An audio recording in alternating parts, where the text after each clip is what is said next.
everybody. Happy Easter. For those of you that celebrate Easter, for those of you that are waist high in chocolate, good luck to you. I've got a lovely Marks and Spencer's egg downstairs. The husband did quite well this morning, bless his heart. So my guests today are Mark and Jackie Thomson, and they're going to talk to us about hypnotherapy. So they've been doing all sorts of things. One of the things, you did this during lockdown, didn't you? We took the exams during they lockdown. did the training during lockdown.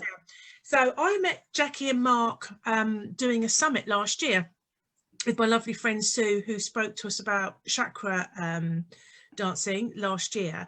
So Jackie and Mark, who are husband and wife, or wife and husband, married. You have to get that the right way round, don't you? Because you might offend somebody. Like, is he your husband or are you his wife? You're a couple. You're a couple. They're a lovely couple who don't actually live on the coast where I thought they did.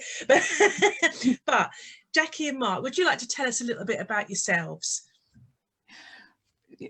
What would you like to know? Tell us a bit about your path, how you came to be doing the job you do and how you incorporate hypnotherapy in that. It's Mark's fault. Of course. Usually is, yeah.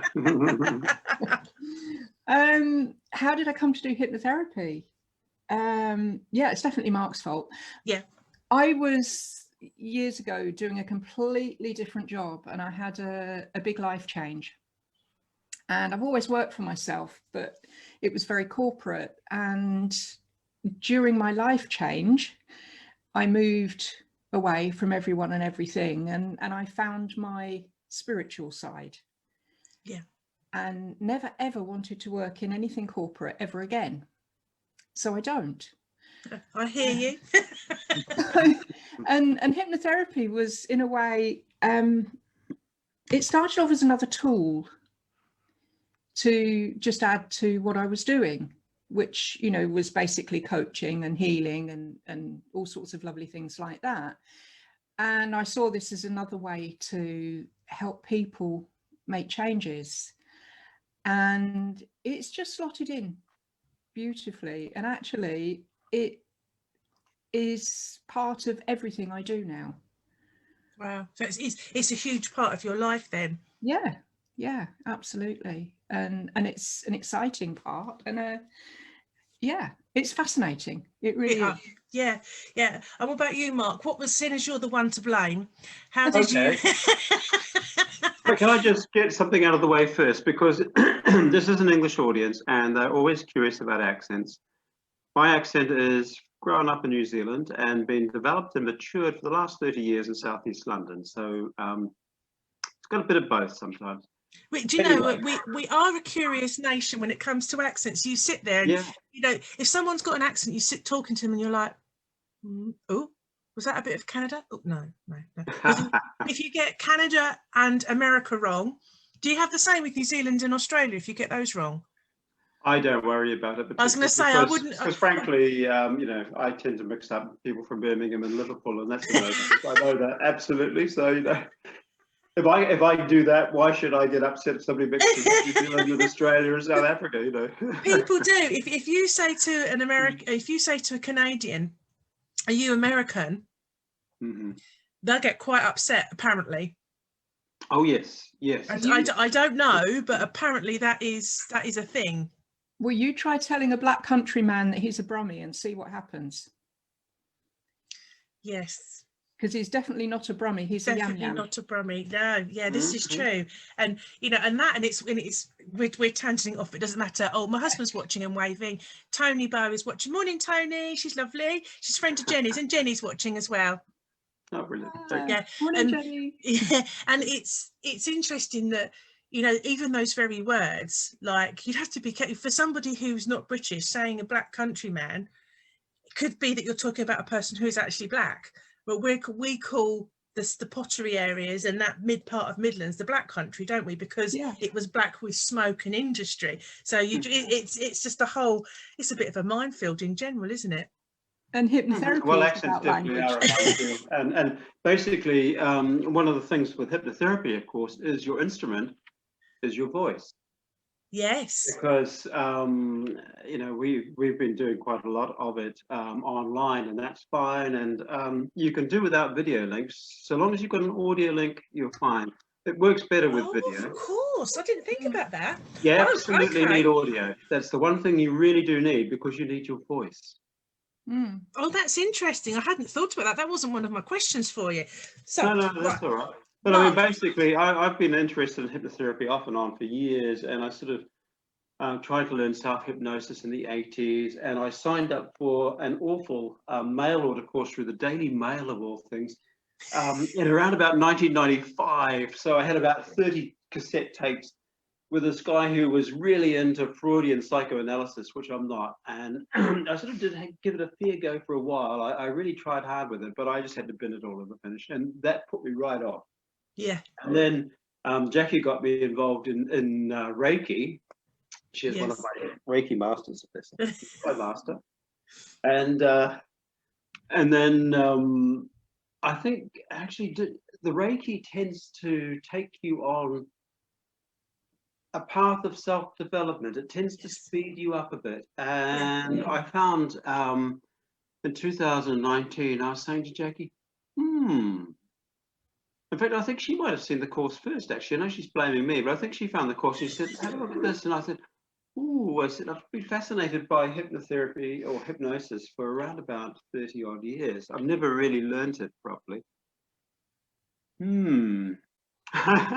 So we signed up, and we were actually supposed to finish the course. We started in September 2019. We're supposed to finish in May 2020. It was all face-to-face weekends, and lots and lots of homework, because it covered an enormous amount of material. Yeah. But because of lockdown, we actually ended up taking our exams in December. And the reason, of course, that it took so long is because the therapy side of it is not the hypnosis. The hypnosis takes you down into a lovely, gentle, relaxed state. And that's a wonderful state to actually deliver therapy to people. So you have to learn the various kinds of therapy that you use hypnosis to deliver. Oh, that's interesting. And of course, people out there aren't interested in any of that. They just want to know how it can help them, but it can certainly help them with all sorts of issues. Yeah, that's. I mean, that's true. That's you don't think about that. You just think about, you know, so obviously it's not as simple as putting somebody to sleep and saying you're going to stop smoking. It's not as simple as that with the old clock. So, which brings me to something else. So obviously I know it's important to you that we differentiate between the archetypal hypnosis and like the stage hypnotist who's like tick tick tick tick tick and get on all fours and bark like a dog kind of thing, and what it is you actually do. And that must sound like such an insult, but it's, you know, when you say hypnosis and hypnotherapy, that's where your mind goes. So we'll clear that up first. And obviously there's got to be a huge amount of ethics involved. I know, Jackie, you were very clear when we were talking about it beforehand to say we don't practice together. It's not as though we both hypnotize you. We just happen to be married. Yeah, you are safe with us kind of thing, which, you know, oh, good morning, Laura. Lovely Laura's watching too. And it's true. There must be a huge amount of ethics involved in this if you're dealing with people who are in a vulnerable state, maybe more so than if you were merely, and I say that in inverted commas, counselling or coaching. So let's break down what's the stage hypnotists who, when they try, I did this at university and somebody tried to hypnotize me, and I thought I'd be really easy to hypnotize, but no, I just sat there going no. Might have been because I was drunk, to be fair. It was in the snakebite and black days. So, but what is hypnotherapy compared to hypnosis, the stage hypnosis? Okay, the process, the hypnosis is the same. Right. The difference between stage hypnosis and hypnotherapy is the therapy. Right. So we are both trained as clinical hypnotherapists, which means we can help people with a vast range of things. But it's all based on, it all involves hypnosis. Right. So the basic hypnosis thing is the process of going into that state of hypnosis. So a stage hypnotist then takes somebody who's particularly receptive or susceptible and will make it an act. We'll make it and make it fun, make it a joke. Yeah. Whereas, and we can do that. I was going to say, can you do that? We can do that. Don't do it now, because I'm probably not very susceptible, but I could end up doing lots of strange things live.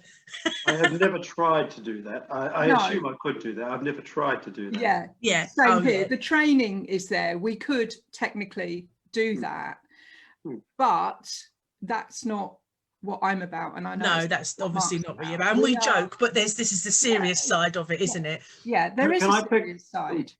Sorry, Claire, can I pick up something you said earlier, because I think it's important.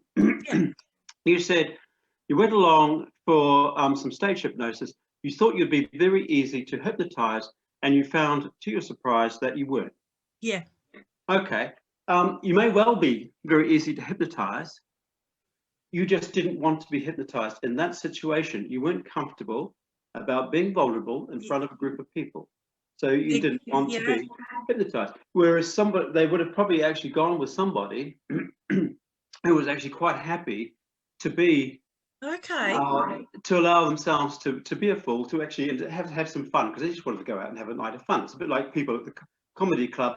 Some people sit up at the front and they deliberately want the comics to have a go at them have a go back, because that's part of the night out for them, right? Yeah, that's so that's the kind of people a stage hypnotist will go for. But basically, hypnosis, all hypnosis is self-hypnosis. If you do not want to be hypnotized, you cannot be hypnotized. And the other thing about this is you always have control. One very good analogy I always use when I'm explaining it to people is it's like driving a car. You're sitting in the driving seat. You have all the controls. You have the steering wheel. And what I do as a hypnotist, and what Jackie would do, is we're sitting in the passenger seat next to you, and we're coming up. We've agreed where you want to go. We've agreed the goals for the session, right? And that could be, maybe you want to stop smoking. Maybe you want to lose weight. Maybe you want to connect with your higher self and gain some inner wisdom.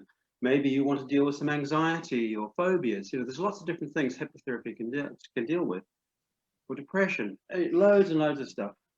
So we've agreed a goal for the session, and then what Jackie or I would do is we would sit there next to you, and we would make suggestions that we think will help you reach that goal quicker and faster than you would be able to do by yourself.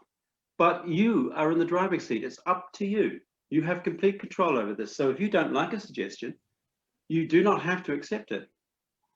Okay. Right. So a big part with the first session in particular is finding out as much about the issue as we can, and about the kind of behavior or stuff that they want to change, and also about the person. So, for example, if someone's interested in gardening, then you'll work with that. If someone has particular spiritual beliefs, you will go with the grain in that. So, for example, if you're working with a Jewish person, you will not make any references to Christianity or anything like that.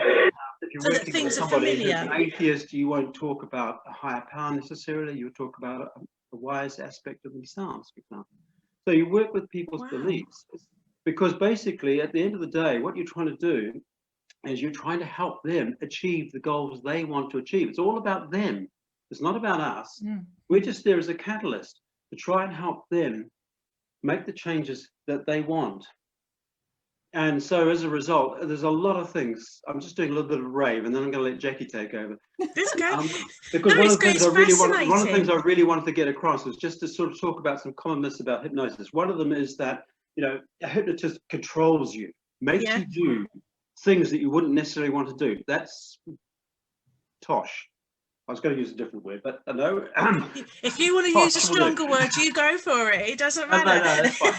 I think the audience can cope. Basically, if I could make you do things you didn't want to do, I would be much richer than I am.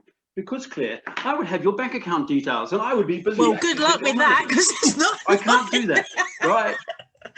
Damn it, I can't do that. As much as I might like it, right? So, and I can't make you do anything that goes against your moral code.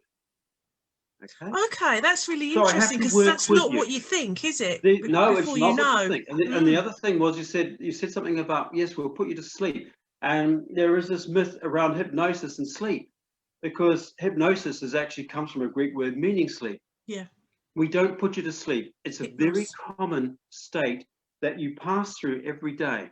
It's a relaxed state. It can be focused concentration. It can be just a drifting, floating state. But it's a state of mind that you would pass through every day from when you're asleep to when you're fully consciously awake. If you're sitting and watching a movie and you're really caught up with it, you suddenly realize, oh my God, an hour's passed, and you've just been so caught up. That's like a hypnotic trance, right?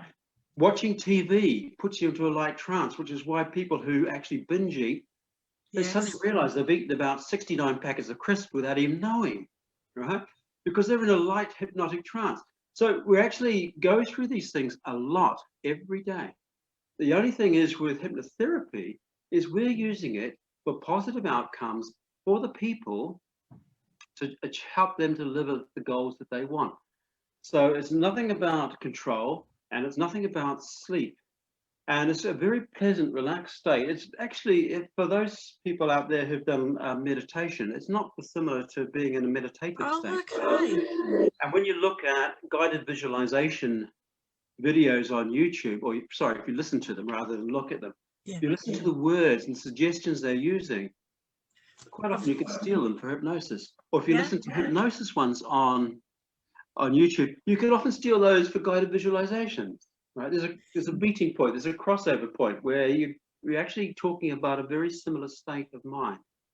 That's really interesting. And the lovely thing about the state of mind is because the person is in a deep state of relaxation, and because you've built rapport so they actually trust you, they are prepared to actually trust you to help them resolve inner conflicts they have about things, and they're prepared to trust you to actually help them change any negative subconscious programming they have that's getting in their way.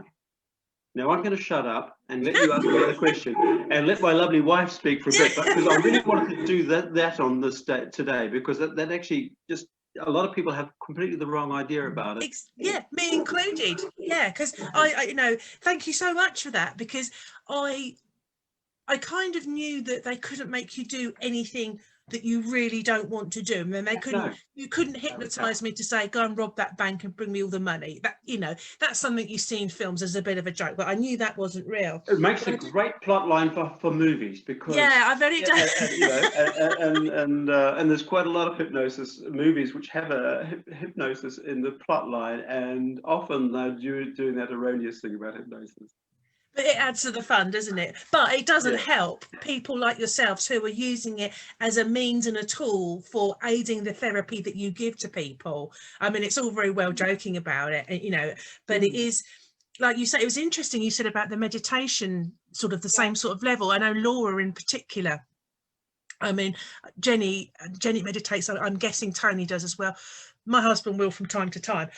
But Laura, she's a yoga teacher, and I know she does meditations as well, so that's very interesting. And I hadn't compared it to that state of meditation when you, especially the guided ones, when you listen and you sort of, you are suddenly in that little garden and you are picking a flower, and you're following what somebody says. Any moment you can choose to wake up and go, no, I don't want to be standing in this garden looking at flowers. I want to be going and checking on my baked beans that are in the in the pot cooking or what have you. But Tony does meditate as well. I thought you might do, darling. But yeah, no, so thank you for that. And it is really helpful to dispel those myths, because like anything, people associate them with. That's why I thought it was so important to get that out the way to start with, so that you can tell us what it is, say what it isn't, and then tell us what it is. So one of the good things about being a hypnotherapist is it's a great profession if you like talking. Mark's the expert. I was just thinking it might be all right for me as well. And picking up on what Mark said about it being like meditation, I actually describe it as meditation with a purpose. Ooh. Ooh, I because like that. there is, it's a journey. Yes. And you know, if you have 1 session or 10 sessions, you start off in one place and you continue the journey. So each time you go into hypnosis, you're building on the previous sessions. And you may not necessarily be aware, like with the meditation, you may not be aware of what you're listening to or what's going on, because I'm not talking to you, I'm talking to your subconscious. Because Yes. the depth of trance, depending on the type of therapy you're having, it can take you, your conscious mind, completely out of the way. And we can talk to the part of you that doesn't want to give up smoking, or the part of you that doesn't want to lose weight. And you might not know what that part is. Yeah. But we can actually access that and get those parts of you to work together. So if you have a real block, we can help to lift those blocks. Yeah, I can see that, because with a meditation, if you do a similar one, and Laura's saying she loves meditation. So you know where to get some inspiration from, Laura, next time you write them. She writes them to do with the chakras. Mine that I've been doing with the Habit Studio. Yeah. Yeah. And the thing is as well, when I do a meditation, if I do a particular one over and over, I kind of go deeper along a path each time I do it. So, and once you do something repetitive, I mean, we're talking about meditation now because that's my experience rather than hypnosis and hypnotherapy. But I have a certain path I go, and I can very easily get to that place now because I use the same method of getting there and the same path literally in my head. But each time I go, I can go to a different place in a slightly different area because I've learned it. It's a skill. So anyway, I've wandered off there. So what is hypnotherapy, Jackie? You can learn self-hypnosis and use hypnosis in the same way as you do. How do you do that? I mean, do you need to be a hypnotherapist to do that, do you think? We can teach you to do that. To take yourself to a good and a happy place. And we would actually often teach you that as part of your therapy process. So as it's between your sessions, you can actually help yourself as well. We're not doing this to you or for you. You're doing it yourself, and we give you the tools. So you're taking an active part in your healing, and you're making your positive changes. So you're in, that makes a lot of sense. But the therapy part is about whatever you come to us with. We will, with you, find a course of action which can help you, and it might mean just something as simple. I focus mostly on habit change and spiritual hypnotherapy. And spiritual hypnotherapy in that way is people who are struggling perhaps they want to meet their guides. Yeah. They want to meet their higher self. They want to work. It's the same broad thing, but the language is a bit different. Yeah. So, you know, inner child work and all of that sort of thing. We do all that in therapy. We do regression in therapy. Do you? Yeah. Yeah. But of course, some people with spiritual hypnotherapy will come for past life regression. And if there's a purpose for it, it's not just an exploration of possible past lives, because there are all sorts of ethics around it. Yeah. But if there's a reason for wanting a past life regression, then we can do that too. Would that be if there was a sort of a phobia that you... Yeah, we use it a lot with phobias. Yeah. And phobias and habits are actually quite closely aligned. So I can imagine they are. Just like to say, actually, usually we would start off with something very different for a phobia. Yeah, most phobias can be released quite quickly. Funnily enough, using hypnosis is probably the best way to release phobias, because before I started doing this in hypnotherapy, phobias was one of the most complicated things for psychotherapy to do. Oh, really? Yeah, because I used to have go through a desensitization process, which took quite a lot of sessions. And that's hard work. More commonly, it can be done in a handful of sessions. Okay, I'll come back to that in a minute, Mark, because I've got a specific question on what when on that, because I've got a question I want to ask you guys myself. Okay. She So wants some free therapy on here. We know. no, not at all. No, but I thought I'll come to that in a minute. So that's what hypnotherapy is. It's that you're in a relaxed state, that you can receive the coaching, the counselling, the various therapies that you offer to be able to problem solve effectively, and to deal with what is blocking you to stop smoking, stop biting your nails.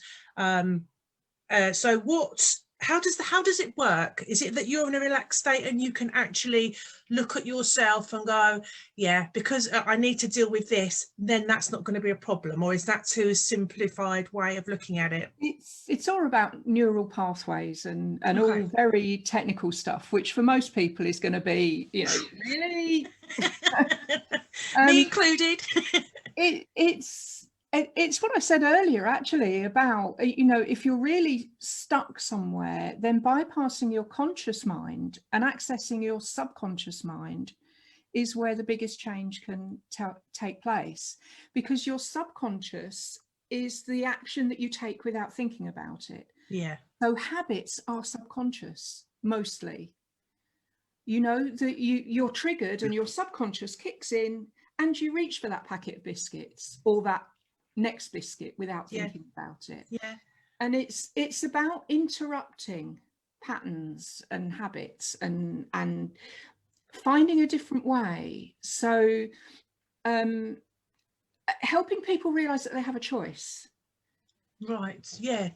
Because if you want something, and that's the important thing, it's no good coming for hypnotherapy if you don't want to give up smoking, or you don't want to do whatever you've come for.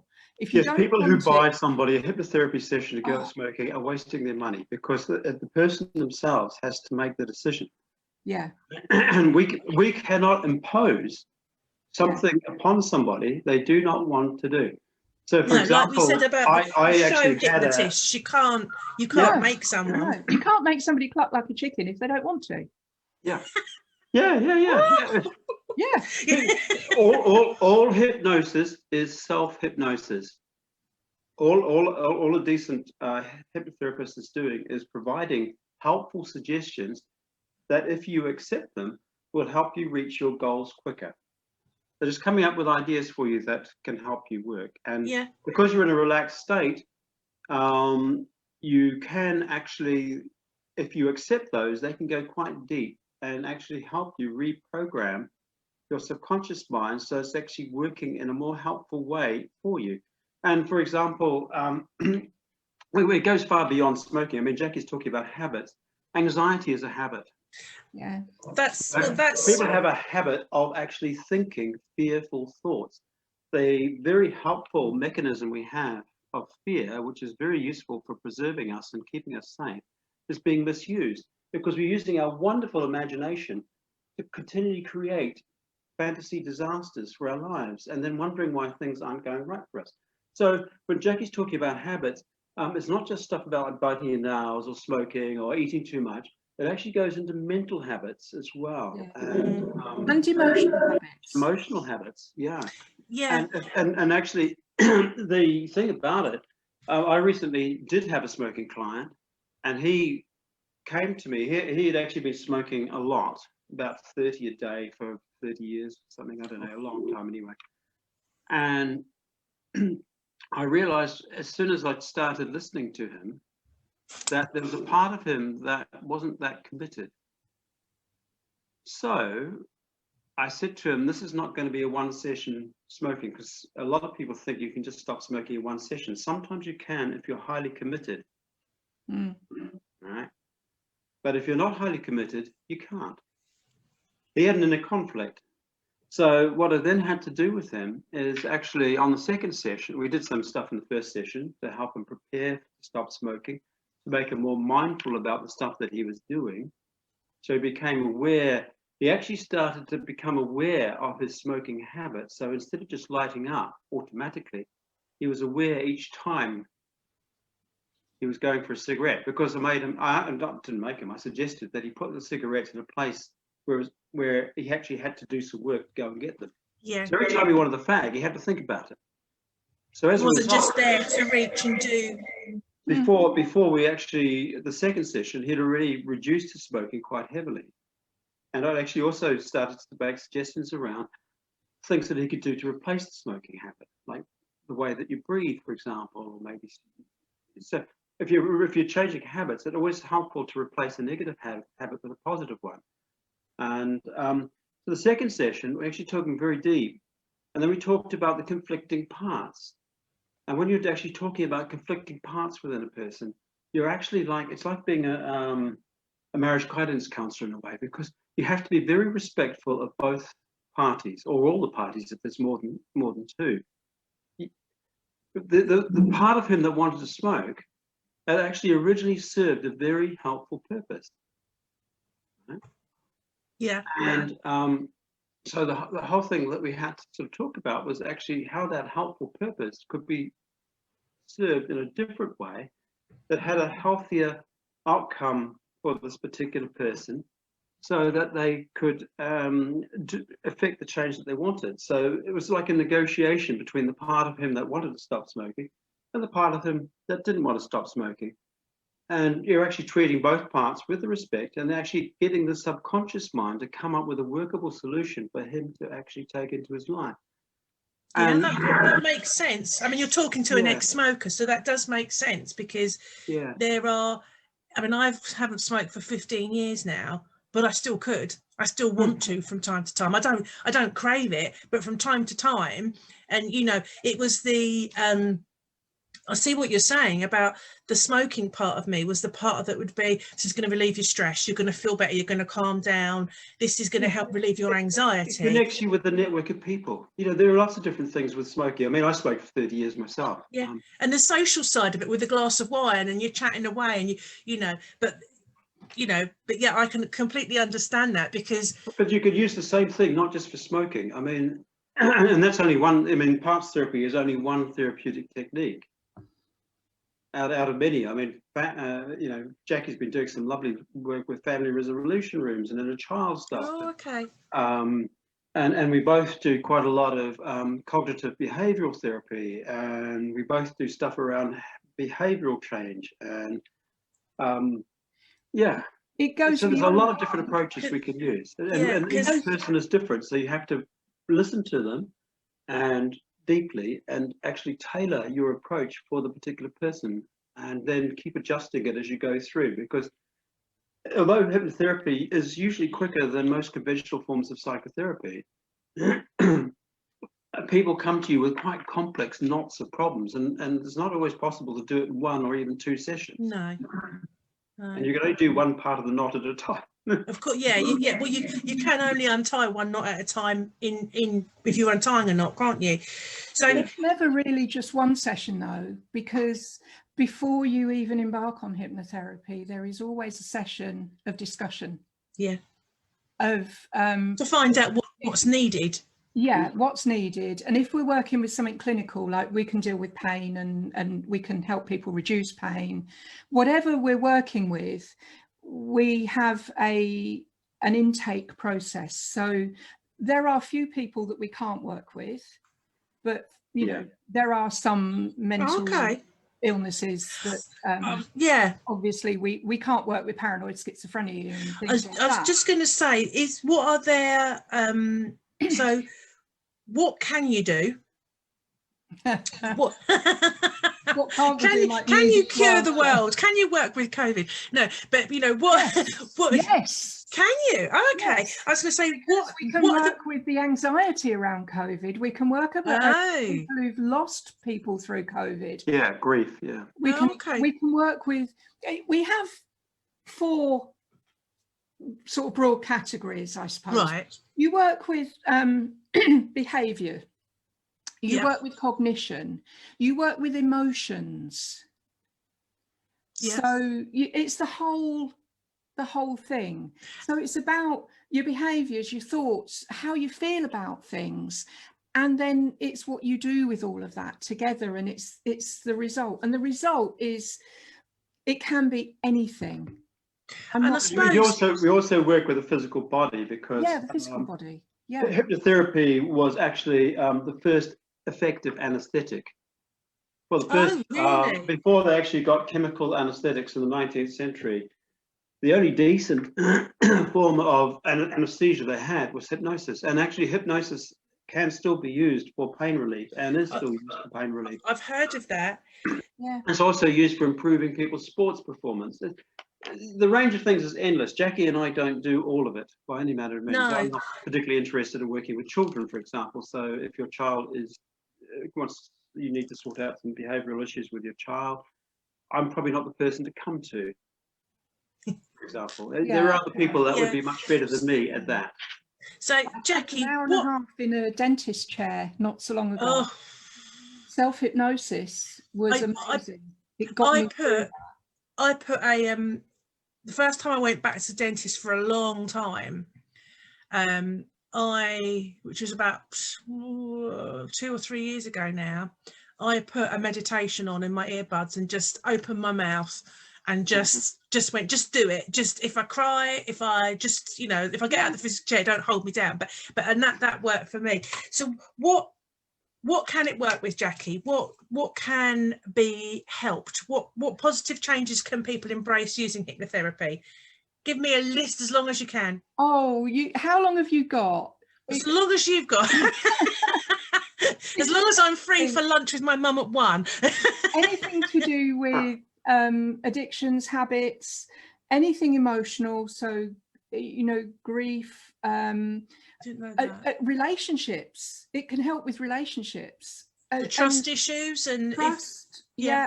It's anything, because most of what goes on in our life, and you can believe this or not, but most of what goes on in your life is you've created it in some way. You've allowed it into your life. Whatever language you want to use, you've allowed it. By the same token, you can actually get rid of it. We can do hypnosis for fears around delivering a baby, for instance. Oh wow, that's interesting. So it's because that is fearful, isn't it? Yeah, it can be. Going to the dentist, flying, fears and phobias, habits, thoughts. Depression. Apart from extreme clinical depression. Yeah. Where basically they can't actually respond to positive suggestion, in which case and that is a shitty place to be, isn't it? Depression, can help with that. Yeah. The other thing I do is group hypnotherapy. Not group hypnotherapy, group hypnosis. Okay. What does that involve? It's a group of people come together, and it can be for. I've been doing it with a habit studio in a way. Yeah. It's meditation, it's visualization, but actually there's a lot of hypnotic language in there because they're the bits that help you make the change.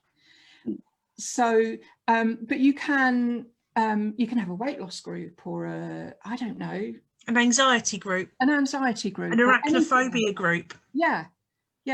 Because that was one of the things I was going to ask you when we were talking earlier on, and it's interesting because I kind of had to do. I hated spiders. Yeah. I'm still not their biggest fan. I'm never ever going to have a pet tarantula. No way, that is not happening. Lizards, snakes, insects, anything other than those spiders with their 8 legs that run at you. Yeah. What helped me was my husband, always known as the trucker, working away, and these great big beasties this big running across my lounge floor, and my cat's going, I ain't dealing with that. So I had to deal with them. I had to face that fear, which I don't know where it comes from. I've never been fallen in a spider's nest. I've never ever liked them, and it started when I started having to face it a little bit and not run screaming when I had the children. Because I remember Dan, my son, who's my eldest, poking a thing at the bottom of the stairs at Mum and Dad's, going, "This thing, Mummy, what's this thing?" And I was like, and I went, "That's a spider, darling, come away," because I thought, I'm not having him scared like I am. So that helped a bit. But brilliant, because a lot of people learn phobias from the extreme reactions of people close to them. So as children, from their parents or peers, and So Yeah. you did exactly the right thing. Well done, Claire. It worked with Dan. My Sophie's terrified of them. Even a tiny little weeny one, she will run screaming from. And Mark's had to rescue us from spiders. And she doesn't like moths either, but that's another story. But these big uns, and I still don't like. I don't know what it is. The thought of them touching me makes me, you know. I don't have nightmares about them. But I don't know what it is, whether I got killed by a tarantula in a former life, or, you know, and if anything's on me, I will do that, thinking it's a spider. And I just did it then, and that's what reminded me. There's a hair on my arm, and I was like, you know, has one come to haunt me? Here's a challenge for you. I don't want to touch one. Would you like to find out why you don't like spiders? Yeah. Okay. Talk to me afterwards. Okay. And we'll see if we can get you actually holding a spider. You see, holding a spider without a gun to your head. Yeah. What I do, how I sum up what I actually do as a therapist is I take you safely, notice the word safely, and gently beyond your comfort zone. Yeah. To make positive change. You see the look on this face? I'm actually shaking here at the thought of that. Okay. That's okay. We'll do some phobia work. I'm smiling. I'm like that little duck that's smiling and floating along, and underneath my legs are going, what? But it's, you know, I've come a long way on that. You know, I mean, I'm not after a free. Got a way to go. You know, I'm not. But I just thought I'd use that as an example of a fear that it doesn't drastically affect my life, but it's something that I had to look at. And what's Laura saying, I had to do that with spiders when I had children. I won't kill them, so I am chief spider catcher.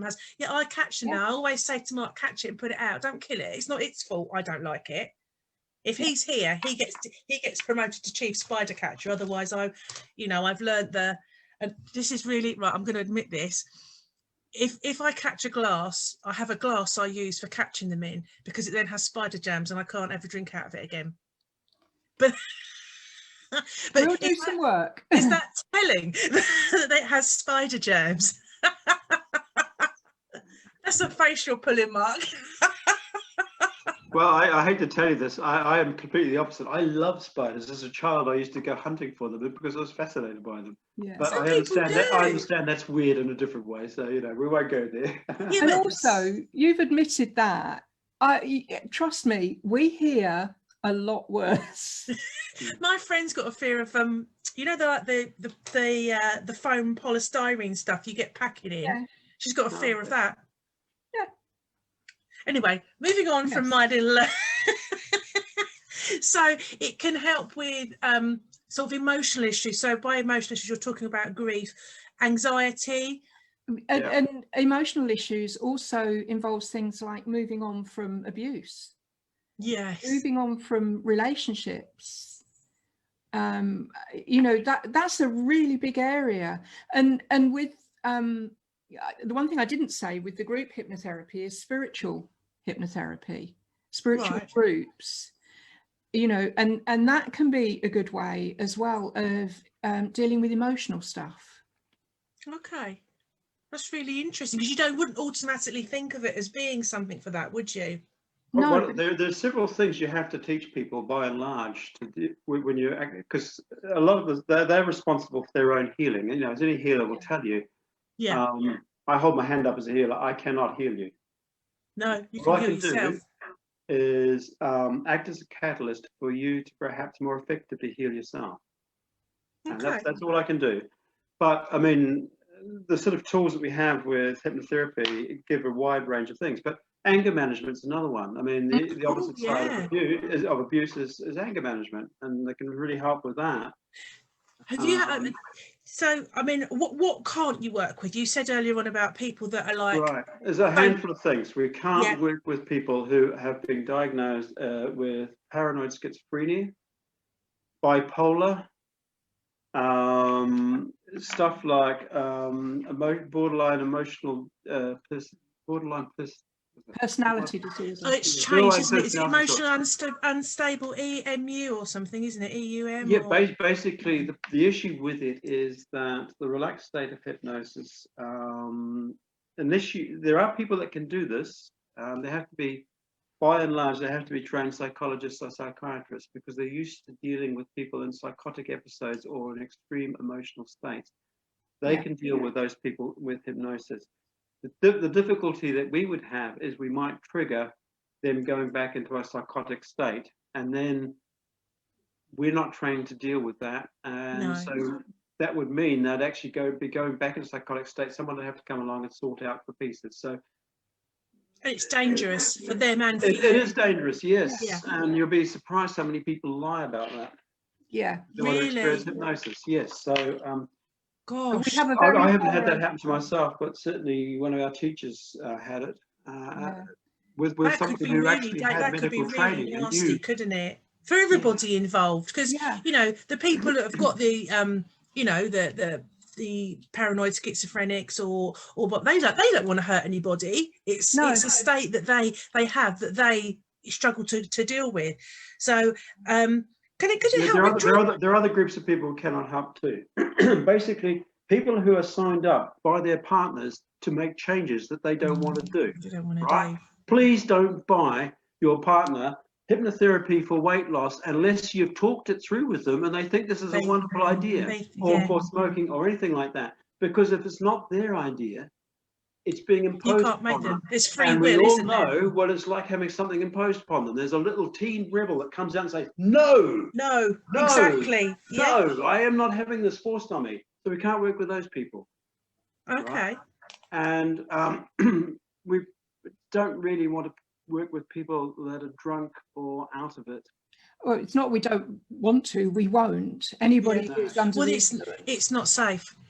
Also you've got it's not safe. Blurry boundaries as well, haven't you, with people that are actually drinking or using drugs. Does it help with drugs and drinking? Can you help with that? It helps if people want to, and they're with recovery of I will work with a recovering addict, but I won't work with somebody who is still in the full-blown addiction, because they're not in a state to be making those decisions, are they? No. Well, we're actually not qualified to deal with people that are at that stage. I mean, you have to, when you're actually dealing with any kind of healing modality, you have to be aware of your own limitations. Yes, of so course. As I said, I can't deal with somebody who's having a psychotic episode. I can't, or I don't know if I could or not. I don't want to risk a person's health for that. No. I also am not trained to deal with somebody who's you know, a heavy drug user if they're not in recovery, or an alcoholic if they're not in recovery. Yeah. So, are there people who are trained for that? No doubt there are. Yeah. Basically, they tend to be addiction counsellors, and occasionally I was going to say they would be therapy training. They would be working in that field and have added hypnotherapy as another skill to their. Well, no, hypnotherapy wouldn't work for a full-blown addiction anyway, because you're not able to work with the hypnotherapy process, because you're still being seized by something else rather than your own subconscious thoughts and your own thoughts. Useless. Yeah, but in the recovery process, then you're working with people's thoughts and trying to help them deal with triggers in a different way. Yeah, that makes sense. Yeah, people have to be in their right mind, because basically hypnotherapy is using suggestion to bring them, as using the power of your own subconscious mind, which is infinitely powerful, because basically as you're sitting here, Claire, your subconscious mind is regulating your heartbeat, it's regulating your breathing, it's telling you that your feet are actually probably got shoes on or slippers on or whatever. There's a pressure, there's a certain amount of breeze, the temperature in the room. It's telling you lots of information that you're completely ignoring, because your conscious mind is focused on the nerve-wracking business of talking to a couple of people you don't know that well and putting it out on Facebook Live, which, you know, is not that the conscious mind we're going on with. But the subconscious mind is doing all these things, and it's also, it's the sort of thing, basically, if you learn something new, like driving, to start off with, it's really difficult because you're using your conscious mind to learn it. When you learn it enough, it becomes a habit. The subconscious mind takes over. Yeah. The conscious mind actually runs most of our lives. So for hypnotherapy to work with somebody, they have to be in their right mind, because basically they have to be accessing their subconscious mind through their conscious understanding, taking it down to that level where you can then bring about change. But if they're brain damaged, if they're not, there there are certain things you can't work with as a hypnotherapist, but the rest of it is pretty much limited by your lack of imagination or the fact it's not actually quite in your own skill set as a hypnotherapist. As I said before, I don't want to work with children, for example. So, and I don't particularly want to do hypnobirthing, which is the whole thing around pregnant ladies giving birth and having hypnotic suggestions. A lot of women wouldn't want to work with a man, and that's No. the thing anyway. I don't have first-hand experience of it. I've seen my own child being born, but you know, I don't feel that that's an area I want to go into. I think you probably do need to have experience. But there are people who do that. Yeah, yeah. So ethics, what ethics are there that you can that you have to abide by that would reassure people that you're not going to get them to rob a bank? I know that's a joke, but what, obviously you're governed by quite strict ethics, I would have thought. We are, and we are also registered with cool, brilliant. Various bodies. We actually have 2 certificates. We have a diploma in hypnotherapy, clinical hypnotherapy, but we are, and I completely forget the acronym, but we are registered with the GHR. No, it's the other one.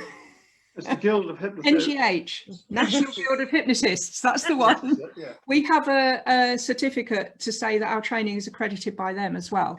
So if someone was looking for, and obviously you're based in South East London, but interesting you said that you can do this online because it's your voice.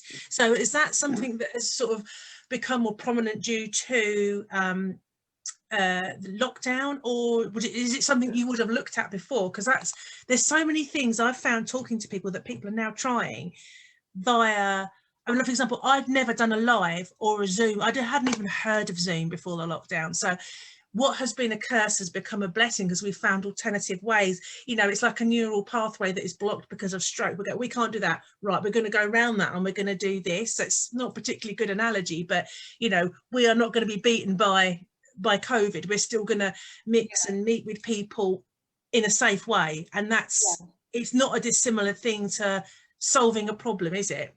No, and hypnotherapy and hypnosis works just as well online as it does face to face. The beauty of it is there are obviously some disadvantages, but the advantages are you don't have to travel. You're in the comfort of your own home, so you feel more comfortable to start with. And you know, hypnotherapy, if you have a long course of hypnotherapy, can work out quite an expensive process. Yeah. And being able to do it online actually reduces the overheads and therefore reduces the cost. Well, there's no travel, there's no office, is there? And like you say, have you found it as effective, more effective? No, as effective. As effective. That's interesting, isn't it? There are some things we can't do online because, yes, of course, when you're face to face, we might use gentle touch to, if you like, to reinforce suggestions or to help induce a deep level reassurance of as well, I guess. Yeah. And there are some things where we would ask you to indicate by, you know, raising a finger or something like that. Obviously, online, you can't see my hands at the moment. No. You can see I'm moving them, but you have no idea what I'm doing with them. You've got to physically lift them up, haven't you? I've either got to physically lift it up, or I have to say to you, can you use your voice? Not can you. When you're using the subconscious mind to move fingers, the movement can be small like that. Yes. And if someone's down here about like this, very hard to see. Yeah, it's difficult. So you just switch the technique. So, but I mean, the smoking guy I was talking to you about, he lives in Nottingham. I live in London. Yeah. He was sitting in his office in Nottingham, and that worked. The lady I worked with general anxiety disorder lives local, so I was able to do a couple of sessions with her. Then we had lockdown, so I did a couple of sessions with her online, and that worked fine. Yeah. Wow. And for groups, obviously, Zoom is just amazing. You can still do that.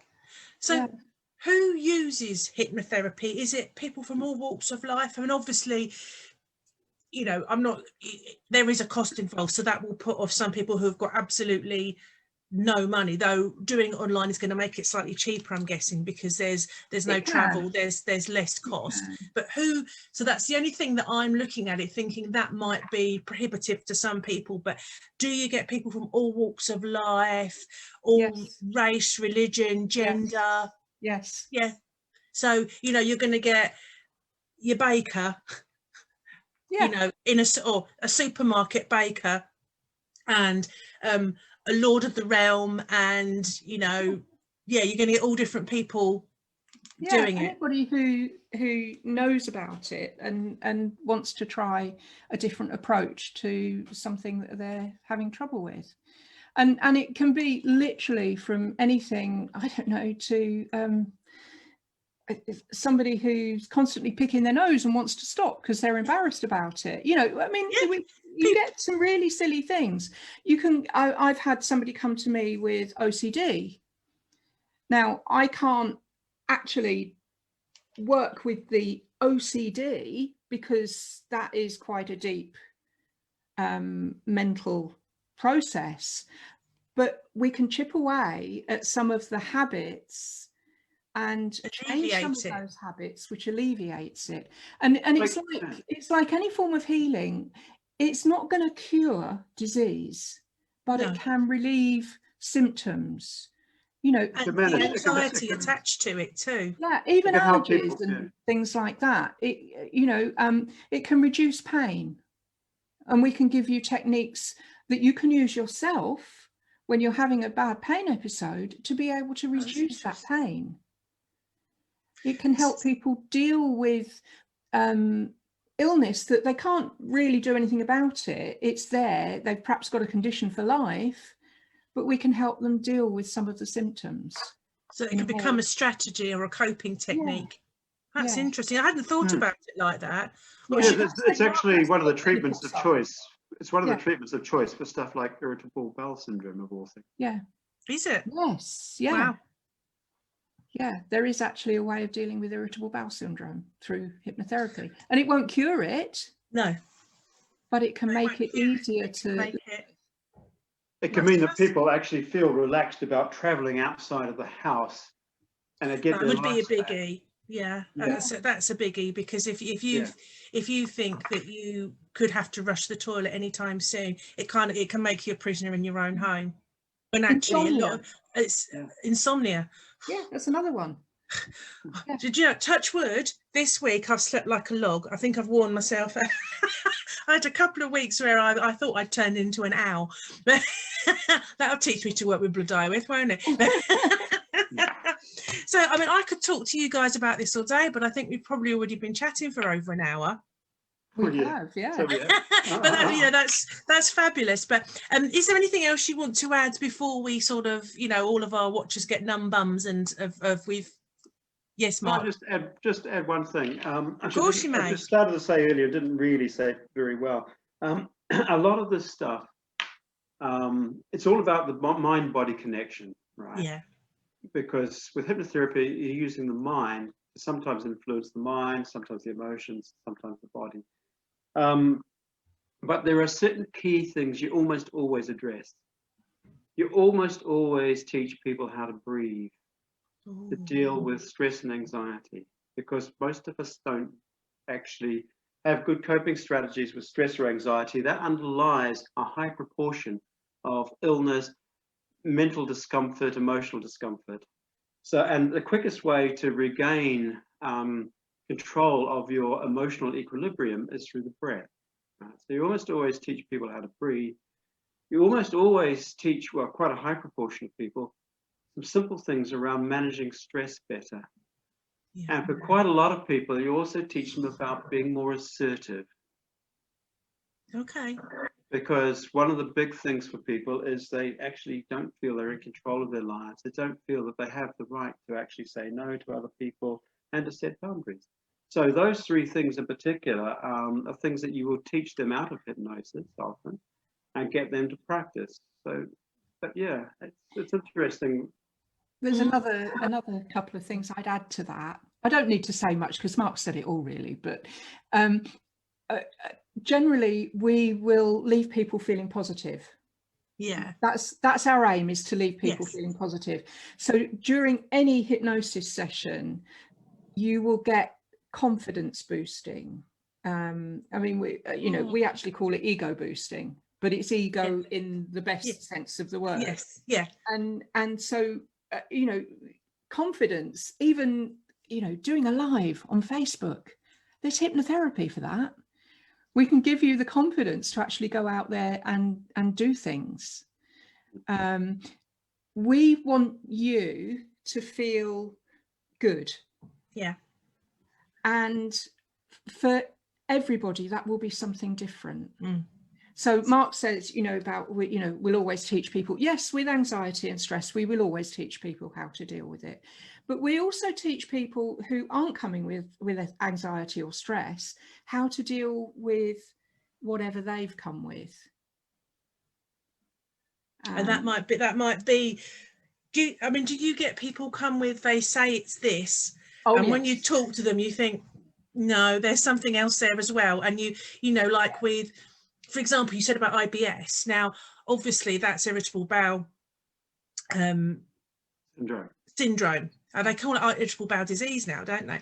Yeah. But that is to do with stress. And for somebody who has suffered with that, actually to deal with the stress, it's not just a physical thing. You do need to deal with that here as well. So do you get people, and I now know that I internalize my stress and it comes out in my body and I'm like, oh, okay, great, blooming marvelous. But I know, and I can work on that. But do you find people come and say, oh, I've got this issue and I've got that issue, and when you sit down and break down what that issue is, you find other things? The most important thing we do is listen. Yeah.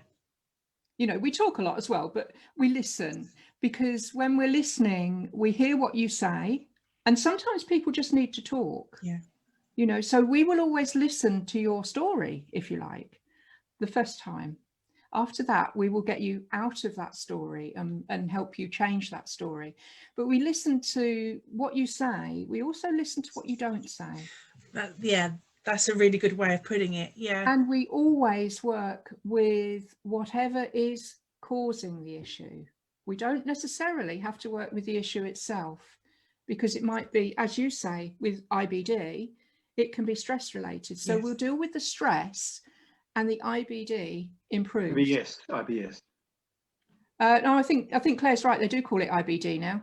Oh, do they? Yeah, I think it depends when you. No, I think both stand, but I've seen it more recently described as IBD. Yeah, and it's. I think IBD is a bigger. I think it covers a greater multitude of sins. Pool, yeah. A greater multitude of stresses. IBD bucket.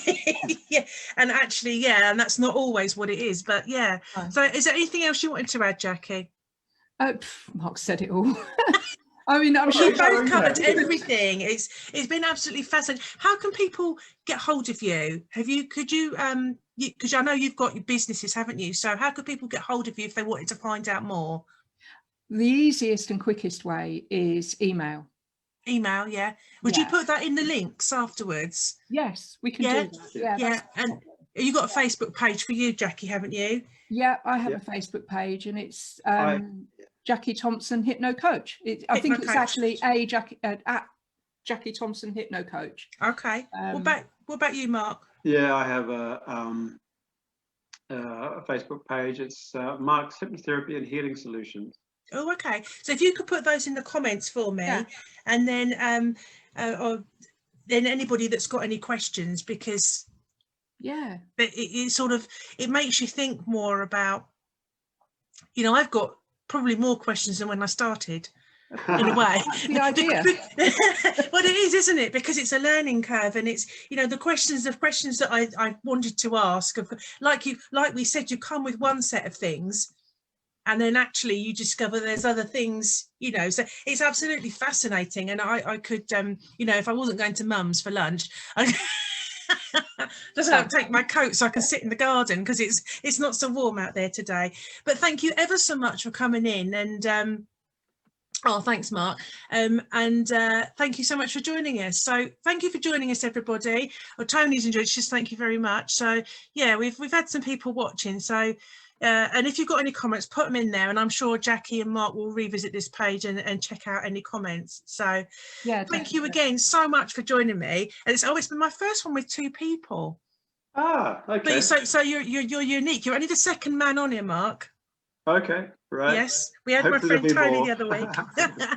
And next week we've got a lovely lady called Farah who's going to talk to us about cacao and cacao ceremonies, which again I know nothing about. That's Laura's friend. Laura introduced you. Laura's giving you a thank you. So yeah, from hypnotherapy to cacao next week, and she's like the healthy part of chocolate and the feel-good thing. So that might be interesting. Well, it will be interesting. Thank you, Mark and Jackie. Jenny's saying so. Right, Thank you so thanks a much, lot. Thank you. Bye.